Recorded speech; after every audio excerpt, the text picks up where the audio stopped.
Hi everyone, I miss you. I wanted to send you a video message to let you know that I was thinking about you, and I'm sorry that we can't be at school, but hopefully we're going to see each other very soon. I also have a little toothache, so my face is a little swollen, but I'm feeling better today, and I wanted to read all of you a story called A Quiet Night In. So if you can grab a blanket and snuggle up on the couch, Miss Cindy's going to read a story to you. A Quiet Night In by Jill Murphy. Jill Murphy is the author of the story, and the author of the story writes the words. And what does the illustrator do? Draws the pictures, right? I know you all know that. I want you all in bed early tonight, said Mrs. Large. It's Daddy's birthday, and we are going to have a quiet night in. Can we be there too? Asked Laura. No, said Mrs. Large, it wouldn't be quiet with the gang of you all charging around like a herd of elephants. But we are a herd of elephants, said Lester. Smarty pants, said Mrs. Large. Come on now, coats on. It's time for school.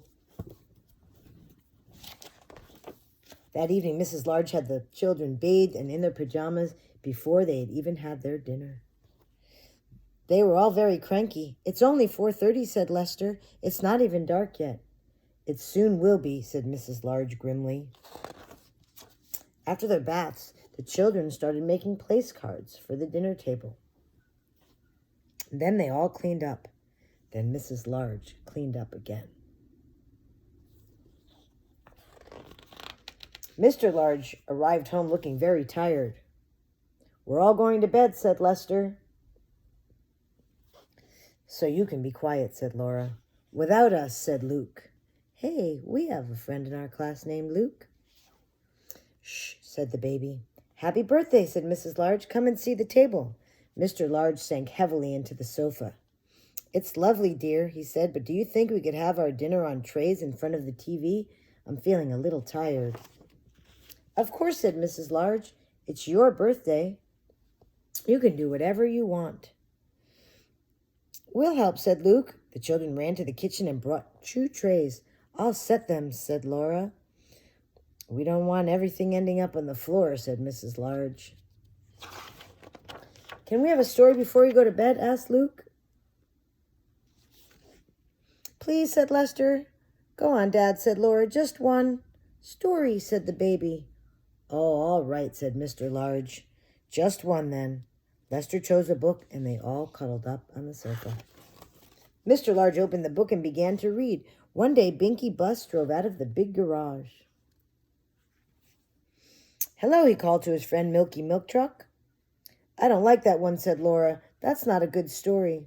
Look, said Mr. Large, if you're going to argue about it, then you can all go straight to bed without any story at all. So they all sat and listened while Mr. Large read to them. After a while, he stopped. Go on, Daddy, said Luke. What happened after he bumped into Gary Garbage Truck? Did they have a fight? Asked Lester. Look, said Laura. Daddy's asleep. Shh, said the baby. Mrs. Large laughed. Poor Daddy, she said. Never mind. We'll let him snooze a little longer while I take you all up to bed. Will you finish reading the story, Mom? Asked Lester. We don't know what happens in the end, said Luke. Please, said Laura. Story, said the baby. Move over then, said Mrs. Large. She picked up the book and began to read.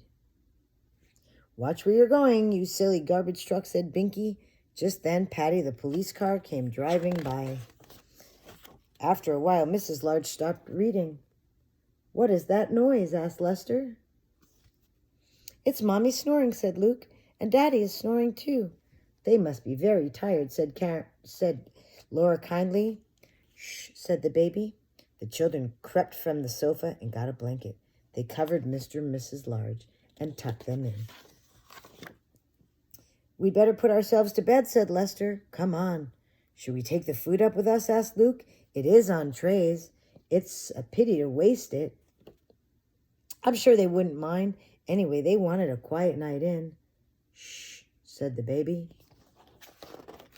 So the children brought the food up to their room, and they had a party all by themselves.